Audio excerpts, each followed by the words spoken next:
இயேசு கிறிஸ்துவின் இனிய நாமத்தில் வாழ்த்துக்கள். இந்த நாளிலும் லூக்கா எழுதின சுவிசேஷம் 9வது அதிகாரம் 18ஆம் வசனத்திலிருந்து 26வது வசனம் வரையிலும் கற்றுக்கொள்ளப் போகிறோம். இதை மத்தேயு 16வது அதிகாரம் 13லிருந்து 16 வரையிலும் நாம் பார்க்க முடியும். பிலிப்பு செசரியா பட்டணங்களில் வந்தபொழுது என்று சொன்னால் கலிலேயாவுக்கு வடக்கே 40 கிலோமீட்டர் தொலைவில் இருந்த அந்த இடத்திற்கு வந்தபோது இயேசு கிறிஸ்து ஜனங்கள் என்னை யார் என்று சொல்லுகிறார்கள் என்று தன்னுடைய சீஷர்களிடத்தில் கேட்கிறார். இயேசு கிறிஸ்து பிரசங்கித்த ஜனங்கள் அவர்கள் யூத ஜனங்களாக இருந்தபடியினாலே அவர்கள் உடனே சொல்லுகிறார்கள், யூதர்களுடைய நம்பிக்கையை குறித்து அவர்கள் இப்படி பேசுகிறார்கள் என்று சொல்லுகிறதை குறித்து நாம் பார்க்கிறோம். அதாவது இன்றைக்கு உலக பிரகாரமான மக்கள் 7 பிறவிகள் உண்டென்று நம்புகிறார்கள். செய்கிற புண்ணியங்களுக்கு தக்கதாக அந்த பிறவிகள் இருக்கும் என்று சொல்லுகிறார்கள். சிலர் சொல்லுகிறார்கள், காகத்திற்கு அவர்கள் உணவு வைத்தால் காகத்திற்கு ஏன் உணவு வைக்கிறீங்க, 2 காக்கா சேர்ந்து வந்து சாப்பிட்டால் சொல்லுகிறார்கள் எங்களுடைய முன்னோர்கள் வருகிறார்கள், எங்கள் தாத்தா பாட்டி வருகிறார்கள், இல்லை என்றால் எங்கள் அப்பா அம்மா வருகிறார்கள் என்று சொல்லி பிறவிகளை நம்புகிறவர்களாக இருக்கிறார்கள். நாம் பரிமாற்றங்களையும் நம்புகிறதில்லை, பிறவிகளையும் நம்புகிறதில்லை. அதாவது பரிமாற்ற கொள்கை என்பது டார்வின் கொள்கையில் குரங்கிலிருந்து மனிதன் தோன்றினான் என்று சொல்லுகிற காரியத்தையும் நம்புகிறதில்லை. நம்முடைய முந்தின தகப்பன் ஆதாமாய் இருக்கிறபடியினால, தாய் ஏவாளாய் இருக்கிறபடியினால மனிதனிலிருந்து மனிதன் தோன்றினான் என்கிறதற்கான எல்லா வம்ச வரலாறையும் கொண்ட வேதாகமாக இருக்கிறபடியினால நாம் அவைகளை நம்புகிறவர்களாக காணப்படுகிறோம். யூதர்களுடைய நம்பிக்கை உயிர்த்தெழுதலின் மேல் இருந்தபடியினாலே அவர்கள் சொல்லுகிறார்கள், சிலர் உம்மை யோவான் ஸ்நானன் என்று சொல்லுகிறார்கள், சிலர் எலியா என்று சொல்லுகிறார்கள், சிலர் எரேமியா தீர்க்கதரிசிகளில் ஒருவர் என்று சொல்லுகிறார்கள். ஆனால் லூக்காவில் 19ஆம் வசனம் பூர்வ காலத்து தீர்க்கதரிசிகளில் ஒருவர் உயிர்த்தெழுந்தார் என்றும் நீர் என்று சொல்லி அவர்கள் பேசுகிறதை பார்க்கிறோம். உயிர்த்தெழுதலில் நம்பிக்கையுடையவர்களாக இருந்தபடினால பழைய காலத்து தீர்க்கதரிசிகளில் ஒருவராக நீர் இருக்கக்கூடும். ஏனென்று சொன்னால் உயிரோடு கூட எழுப்புகிறவராக இருக்கிறபடினால எலியா தன்னுடைய வாழ்க்கையில் உயிரோடு கூட எழுப்பினார், எலிசா உயிரோடு கூட எழுப்பினார். ஆகவே அவர்களில் ஒருவராக கூட இவர் இருக்கக்கூடும். நாயின்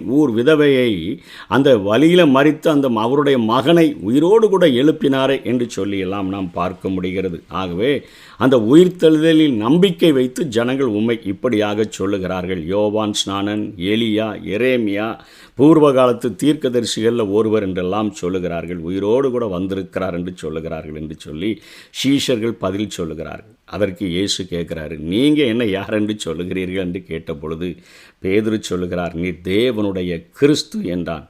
அந்த நேரத்தில் ஆண்டவர் சொல்கிறார், மனுஷகுமாரன் அவர் பாடுபடணும், அவர் மனுஷர்களுடைய கைகளில் ஒப்பு கொடுக்கணும், அவர் அடக்கம் பண்ணப்பட்டு உயிரோடு கூட எழுப்பப்படணும் என்கிற காரியங்களை சொல்லிட்டு 3ஆம் நாளில் உயிர்த்தெழுவார். அது வரையிலும் நீங்கள் இந்த காரியத்தை யாருக்கும் சொல்ல வேண்டாம் என்று சொல்லி ஆண்டவர் கட்டளை கொடுக்கிறதை பார்க்கிறோம். அதனைத் தொடர்ந்து ஒரு அருமையான வசனத்தை ஆண்டவர் பேசுகிறார். ஒருவன் என்னை பின்னே வர விரும்பினால் தன்னைத்தானே வெறுத்து தன் சிலுவையை அனுதினமும் எடுத்துக்கொண்டு என்னை பின்பற்ற கடவன். ஒரு கிறிஸ்தவனுக்கு அடிப்படையாக தெரிந்திருக்க வேண்டிய சத்தியத்தை அருமையாக இயேசு கிறிஸ்து இங்கே போதிக்கிறதை பார்க்கிறோம். ஒருவன் என் பின்னே வர விரும்பினால், இயேசு கிறிஸ்துவை பின்பற்றுகிறவர்கள் கிறிஸ்தவர்கள் என்று அழைக்கப்படுகிறார்கள். நாம் இன்றைக்கு ஒரு தாய் தகப்பன் கிறிஸ்தவர்களாக இருந்தால் அவர்களுக்கு பிறந்திருந்தோம் என்று சொன்னால் கிறிஸ்தவன் என்று சொல்லுகிறோம். ஆனால் வேதம் சரியாக நமக்கு அடையாளம் காட்டுகிறது என்னவென்று சொன்னால், ஒருவன் என் பின்னே வர விரும்பினால், இயேசு கிறிஸ்துவின் அடிச்சுவடுகளை பின்பற்ற விரும்பினால் அவன் தன்னைத்தானே வெறுத்து, அவன்தான் கிறிஸ்தவன், அவன் தன்னைத்தானே வெறுக்கிறவனாக காணப்படுவான். தன் சிலுவையை எடுத்துக்கொண்டு அனுதினமும் எடுத்துக்கொண்டு என்னை பின்பற்ற கடவன் என்று சொல்லுகிறார். இது எதை குறித்து இயேசு பேசுகிறார் என்று சொன்னால், சிலுவை என்பது ஒரு மரணத்திற்காக ரோமர்களால் பயன்படுத்தின ஒரு கருவி. அந்த சிலுவையில் அறையப்படுகிறதற்கு ஒப்பு கொடுக்கப்பட்ட மனுஷன் அந்த சிலுவையை சுமந்து கொண்டு அவர்கள் குறித்த இடத்திற்கு எடுத்து செல்ல வேண்டும். அங்கே அவன் அறையப்படும் பொழுது 3 நாட்கள் வரையிலும் கூட அவன் உயிரோடு கூட இருந்து அத்தனை பாடுகளையும் வேதனையும் அனுபவித்து அவன் சாகக்கூடியவனாக இருந்தான். இப்போ இயேசு கிறிஸ்து அந்த சிலுவையை அவர் தன்னுடைய தோளின் மேலே சுமந்து கொண்டு செல்லும் பொழுது அவர் போதித்த அத்தனை காரியங்களும் அவருடைய வாழ்க்கையிலே அங்கே அது பரீட்சையாக அவர் எழுதுகிறதை நாம் பார்க்கிறோம். அதாவது சிலுவை என்பது நாம் மரிப்பதற்கான ஒரு அடையாளம். வேதம் அதை எதற்கு நம்மை சிலுவையை எடுத்துக்கொண்டு என்று சொல்லுகிறது என்று சொன்னால், நம்முடைய சரீரப்பிரகாரமாக நம்முடைய சுயம் சாக வேண்டும், சாம்பலாக மாற வேண்டும் என்று சொல்லி ஆண்டவர் விரும்புகிறார். ஒவ்வொரு நாளும் நம்ம அந்த கல்வாரி சிலுவையில் இயேசு கிறிஸ்து செய்த அத்தனை காரியங்களையும் அடிச்சுவடுகளையும் நம்முடைய வாழ்க்கையில் அவைகள் வந்து நம்முடைய சுயத்தை மேலெழும்புகிறதற்காக முயற்சிக்கும் பொழுது அந்த சுயத்தை சிலுவையில் அறைய வேண்டும் என்கிற காரியத்திற்காகத்தான் இயேசு இந்த சத்தியத்தை கற்றுக் கொடுக்கிறார். குறிப்பாக எடுத்துக்கொண்டோம் என்று சொன்னால், இயேசு அவர் இதற்கு முன்பாக கல்வாரி பாடுகளை அனுபவிப்பதற்கு முன்பாக, ஒருவன் உன்னை 1 மைல் தூரம் வர பலவந்தம் பண்ணினால் அவனோடு கூட 2 மைல் தூரம் போ என்று பேசினார். அங்கே கெத்சமனே தோட்டத்திலே பிடிபடுகிறார். அவரை பிடிக்க வந்தவர்களிடத்தில் நான் தான் என்று சொன்னபொழுதே அவர்கள் கீழே விழுகிறார்கள். அத்தனையாக மகிமை நிறைந்த இயேசு கிறிஸ்து தம்மைத்தாமே ஒப்பு கொடுக்கிறார். இயேசு கிறிஸ்துவினுடைய காரியங்கள் என்ன? அண்ட சராசரங்களையும் தமக்காகவும் தம்மாலையும் உண்டாக்கின ஒரு மிகப்பெரிய ஒரு தேவகுமாரன். உலகத்தில் இருக்கிற எல்லாரை பார்க்கிலும் அவர் பெரியவர். அப்படிப்பட்டவர் தன்னுடைய அடிச்சுவடுகளை பின்பற்றும்படியாக ஒருவன் என் பின்னே வர விரும்பினார். அதைத்தான் நாம் புரிய வேண்டும். அவர் என்ன கற்றுக் கொடுக்கிறார்? 1 மைல் தூரம் வர பலவந்தம் பண்ணினால் அவனோடு 2 மைல் தூரம் போ. பிடித்து கொண்டு போகிறவர்கள் அண்ணா என்று சொல்லுகிற பிரதான ஆசாரியனிடத்திலும், காய்பா என்று சொல்லுகிற பிரதான ஆசாரியனிடத்திலும், சனகரிம் என்று சங்கம் வைத்திருந்தார்களே அந்த சங்கத்தினிடத்திற்கும், பின்பாக பிலாத்துவினிடத்திற்கும், ஏரோதுவினிடத்திற்கும், மீண்டும் பிலாத்துவினிடத்திற்கும் அங்கேயும் இங்கேயுமாக அலக்களிக்கப்பட்டு மீண்டுமாக உடம்பெல்லாம் சிதைக்கப்பட்ட சூழ்நிலையிலும் கல்வாரி சிலுவையை அவர் சுமந்து கொண்டு செல்லுகிற காரியங்கள் பலவந்தம் பண்ணுகிறார்கள். சிலுவையை சுமக்கும்படியாக அவரை இழுத்து செல்லுகிற அந்த நேரத்தில் பலவந்தம் பண்ணினால், ஒருவன் உன்னை 1 மைல் தூரம் வர பலவந்தம் பண்ணினால் அவனோடு 2 மைல் தூரம் போ என்று சொன்னவர் தன்னுடைய வாழ்க்கையில் அதை செய்து காட்டுகிறதை பார்க்கிறோம். உங்களை துன்பப்படுத்துகிறவர்களுக்காக, நிந்திக்கிறவர்களுக்காக ஜெபம் பண்ணுங்கள் என்று சொன்னாரே. கல்வாரி சிலுவையில் தொங்கும் பொழுது கேட்கிறவர்களெல்லாம் கேட்கிறார்கள். ஜனங்கள் தலையை துளிக்கி கொண்டு கேட்கிறார்கள், நீ தேவனுடைய குமாரனே ஆனால் என்று சொல்லி. அங்கே நிற்கிற பரிசேயர்கள் கேட்கிறார்கள், மூப்பர்கள் கேட்கிறார்கள். அங்கே வருகிற எல்லா ஜனங்களும் இதே கேள்வியைத்தான் கேட்கிறார்கள். மற்றவர்களை ரட்சித்தான் தன்னைத்தானே ரட்சித்துக் கொள்ள திராணி இல்லை என்று சொல்லுகிறார்கள். கூடை தொங்குகிற கல்லன் முதலாக அவரை பார்த்து கேட்கிறான். இத்தனை காரியங்களின் மத்தியிலையும் தன்னை நிந்திக்கிறவர்களுக்காக, துன்பப்படுத்துகிறவர்களுக்காக ஜெபிக்கிறார். பிதாவே, இவர்களுக்கு மன்னியும், தாங்கள் செய்கிறது இன்னதென்று அறியாதிருக்கிறார்களே. நம்முடைய சுயம் அங்கே சிலுவையில் அறையப்பட வேண்டும், ஒவ்வொரு நாளும் அறையப்பட வேண்டும் என்று விரும்புகிறார். அன்றாட வாழ்க்கையில் நாம் சந்திக்கிற போராட்டங்களின் மத்தியில், சந்திக்கிற மக்களின் மத்தியில் அநேக நேரங்களிலே நம்முடைய சுயம் மேலெழும்பி விடுகிறது. அவரை பின்பற்றுகிறவர்களாக இருந்தோம் என்று சொன்னால் சுயத்திற்கு மரித்தவர்களாகத்தான் இந்த உலகத்தில் வாழ வேண்டும் என்கிற அடிப்படை சத்தியத்தை, எப்படி ஒரு தமிழை கற்றுக்கொள்ள வேண்டும் என்று சொன்னால் ஆனா அவனா என்பது தெரிந்திருக்க வேண்டுமோ, ஒரு ஆங்கில கற்றுக்கொண்டிருக்க வேண்டும் என்று சொன்னால் ஏபிசிடி தெரிந்திருக்க வேண்டுமோ, அதே போல ஒரு கிறிஸ்தவனாய் வாழ விரும்புகிறவன் தன்னுடைய சுயத்திற்காக மரித்தவன் தான் கிறிஸ்தவன் என்பதை தெளிவாக தெரிந்திருக்க வேண்டும். அப்படிப்பட்ட சத்தியத்தை தான் இங்கே இயேசு கற்றுக் கொடுக்கிறதை பார்க்கிறோம். என் பின்னே வர விரும்பினால் அவன் தன்னைத்தானே வெறுத்து என்பது சுயத்திற்கு மரிக்க வேண்டும். தன் சிலுவை என்பது அந்த கிறிஸ்துவின் உடையவர்கள் தங்கள் மாம்சத்தையும் அதன் ஆசை இச்சைகளையும் சிலுவையில் அறைந்திருக்கிறார்களே. ஒரே நாளில் நடப்பதல்ல, ஒவ்வொரு நாளும் ஆண்டவருடைய சமூகத்தில் இந்த நாளில் என்னுடைய சுயம் மேலெலும்பி விட்டது. ஆண்டவரே, இவர்கள் பேசுகிறதற்கு நான் பேசாதபடி இப்படி செஞ்சிட்டேன், அவர்கள் இப்படி எனக்கு துன்பப்படுத்தும் பொழுது அவர்களை பழிவாங்குன்னு சொல்லி நான் ஜெபம் பண்ணிட்டேன், அவர்களுக்கு ஏதாவது கேடு நடக்காதா என்று சொல்லியெல்லாம் நான் பார்த்துட்டேன். ஆனால் உம்முடைய அடிச்சுவடுகளை பின்பற்றணுமே. என் பரமபிதா பூரண சர்க்குணராய் இருக்கிறது போல நானும் பூரண சர்க்குணராய் இருக்க வேண்டுமே.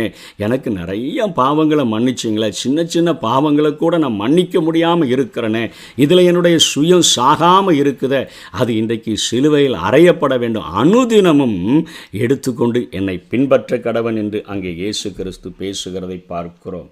அதாவது சுய மதிப்பு, அதாவது ஒருவரை குறித்த நல்ல எண்ணங்களை நம்ம என்ன செய்கிறோன்னு சொன்னால் அதை சிலுவையில் அறையக்கூடியதாக நம்ம இருக்கணும். பழைய ஏற்பாட்டில் அநேகர் தங்களுடைய பெருமையான காரியங்களை சொல்லுகிறார்கள். புதிய ஏற்பாட்டில் ஒருவரை குறித்த நல்ல எண்ணங்கள் எதுவுமே, அதாவது பவுல் சொல்லும்போதே சொல்லுகிறார், நன்மை செய்கிறவன் ஒருவனும் இல்லை, ஒருவனாகிலும் இல்லை, நான் பாவிகளின் பிரதான பாவி என்று சொல்லுகிறான். ஆகவே நாம் நமக்கு அல்ல, நம்மிலே வாழ்கிற கிறிஸ்துவுக்கு மதிப்பளித்து வாழ்கிறவர்களாக இருக்க வேண்டும். நமக்கு மரியாதை கிடைக்கணும், மதிப்பு கிடைக்கணும், தூக்கி வைத்து நம்மை ஆட வேண்டும் என்று சொல்லி நினைக்கிற எண்ணங்கள் எல்லாவற்றையும் நாம் சிலுவையில் அறைந்தவர்களாக வாழ வேண்டும். ஒருவன் நம்ம தர்மம் செய்யும் போதே ஒரு கை செய்கிறதை இன்னொரு கை அறியக்கூடாது என்று சொல்லுகிறாரே, நமக்குள்ளாக அந்த பெருமைகள் வந்துவிடக்கூடாது, சுயம் மறித்துவிட வேண்டும் என்று சொல்லி ஆண்டவர் கற்றுக் கொடுக்கிறதை பார்க்கிறோம். தன்னை குறித்தல்ல, கிறிஸ்துவை குறித்தே நல்ல எண்ணங்களை உடையவர்களாக நாம் வாழ வேண்டும். சிலுவை மரணத்திற்கு அடையாளம், கொல்லுகிறதற்கு ரோமர்களால் பயன்படுத்தப்பட்ட ஒரு கருவி. சிலுவையை எடுப்பது என்பது தன்னுடைய விருப்பங்களையும் நோக்கங்களையும் திட்டங்களையும் மறிக்கும் இடத்திற்கு முன்னோக்கி எடுத்துச் செல்வது என்று அடையாளபூர்வமாக இது பொருள்படக்கூடியதாக இருக்கிறது. 2 கொரிந்தியர் 4:10-12 வரையிலும் கர்த்தராகிய இயேசுவினுடைய ஜீவனும் எங்கள் சரீரத்திலே விளங்கும்படிக்கு இயேசுவின் மரணத்தை எப்பொழுதும் எங்கள் சரீரத்தில் சுமந்து திரிகிறோம். எப்படியெனில் சாவுக்கு எதுவான எங்கள் மாம்சத்தில் இயேசுவினுடைய ஜீவனும் விளங்கும்படிக்கு உயிரோடு இருக்கிற நாங்கள் எப்பொழுதும் இயேசுவின் நிமித்தம் மரணத்திற்கு ஒப்பு கொடுக்கப்படுகிறோம். இப்படி மரணமானது எங்களிடத்திலும் ஜீவனானது உங்களிடத்திலும் பலன் செய்கிறது என்று சொல்லி பவுலப்போஸ்தலன் பேசிட்டு தான் கலாத்தியர் 5:24 எழுதுகிறார். கிறிஸ்துவினுடையவர்கள் தங்கள் மாம்சத்தையும் அதன் ஆசை இச்சைகளையும் சிலுவையில் அறைந்திருக்கிறார்களே. கிறிஸ்துவை பின்பற்றுகிறதற்கான வேதனையை, தாழ்மையை அல்லது துன்புறுத்தலை தாங்கிக் கொள்ளும் மனது என்று பொருள்படக்கூடியதாக இருக்கிறது. தன்னையும் கிறிஸ்துவையும் நோக்கின உண்மையான கிறிஸ்தவ வாழ்வின் அடிப்படை சிந்தனை இதுதான். இந்த மனநிலையை அனுதினமும் காத்து கொள்ளுமாறு ஒரு விசுவாசிக்கு இயேசு கிறிஸ்து சொல்லிக் கொடுக்கிறார். இயேசுவை பின்பற்றாமல் சிலுவையை சுமப்பது என்பது கடினமான ஒரு காரியம், கசப்பான ஒரு காரியம். கிறிஸ்துவை பின்பற்றாமல் இந்த உலகத்தை நான் வெறுத்துட்டேன், எளிமையாக வாழ விரும்புகிறேன், தவம் இருக்கிறேன்லாம் சொல்கிறதுனால எந்த ஒரு நன்மையும் கிடைக்கப் போகிறதில்லை. இயேசுவை நம்பி விசுவாசித்து பின்பற்றினால் விடுதலையையும் மகிழ்ச்சியையும் நம்முடைய எல்லா வழிகளிலும் நாம் பெற்றுக்கொள்ள முடியும். அதனைத் தொடர்ந்து வசனம் 24, 25, 26 சொல்லுகிறார், தன் ஜீவனை ரட்சிக்க விரும்புகிறவன் அதை இழந்து போவான், எனக்காக தன் ஜீவனை இழந்து போகிறவன் அதை ரட்சித்து கொள்வான். என்ன சொல்லுகிறார்? இந்த உலகத்தில் நம்முடைய முயற்சியின்படி நாம் போராடி எல்லா காரியங்களிலும் ஒரு ஸ்டேட்டஸை நான் பெற்றுக்கொள்வேன் என்று போராடி வாழ்கிற மக்கள் அவர்களுடைய பலத்தில் நிற்க வேண்டும் என்று விரும்பி நித்திய ஜீவனை குறித்து கரிசனையற்று வாழ்வார்கள் என்று சொன்னால், தன் ஜீவனை ரட்சித்து கொள்ளணும், நித்திய ஜீவன் கிடைக்க வேண்டும் என்று இல்லாமல் வாழ்கிற மனிதன் அதை இழந்து போவான்.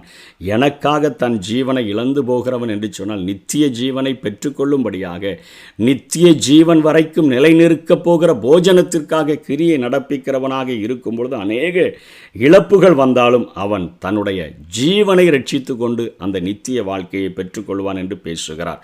மனுஷன் உலகம் முழுவதையும் ஆதாயப்படுத்தி கொண்டாலும் தன் ஜீவனை தான் கெடுத்து நஷ்டப்படுத்தினால் அவனுக்கு லாபம் என்ன என்று இயேசு பேசுகிறார். தன் ஜீவன் கெடுக்கப்பட்டு நித்திய ஜீவனை குறித்த ஒரு அக்கறையின்றி வாழ்வான் என்று சொன்னால் இந்த உலக வாழ்க்கை கொஞ்ச நாட்கள் தான். நித்திய காலமாக வாழப்போகிற வாழ்க்கையை அவன் இழந்து விடுவான். என்னை குறித்தும் என் வார்த்தைகளை குறித்தும் எவன் வெட்கப்படுகிறானோ அநேக அவமானங்கள் சுயம் மறிக்கும் பொழுது நமக்கு நடக்கலாம். இயேசு கிறிஸ்துவனுடைய வாழ்க்கையில் அவர் பாடுபடும் பொழுது பயமுறுத்தலை, அவர் நன்மை செய்கிறவராக சுற்றித் திரிந்தார், வையப்படும் பொழுது பதில் வையலை, முகத்தை உமிழ்கிறவதற்கு முகத்தை விட்டு கொடுத்தார், தாடை மயிரை பிடுங்குகிறவனுக்கு தாடையை விட்டு கொடுத்தார், அந்த கேடடைந்தார் என்று சொல்லி பார்க்கிறோம். நம்முடைய வாழ்க்கையிலும் கிறிஸ்துவை பின்பற்றும் பொழுது அநேக அவமானங்கள், அநேக நிந்தைகள், அநேக பாடுகள் நம்முடைய சுயம் மறிப்பதற்காக தேவனால் அனுமதிக்கப்படலாம்.